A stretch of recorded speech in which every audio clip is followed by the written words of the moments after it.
歪了一些电池光碟回收桶。阮后生今年49岁。你的影片哪怕只是100个人、1000个人看到，那些被影响到的人，其实才是真正意义所在。拍你关心的事情，拍你在意的东西，就会变成海废吗？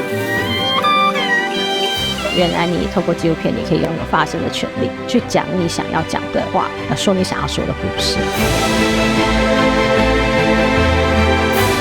只要你用心拍摄，你拍出来的画面就是动人的。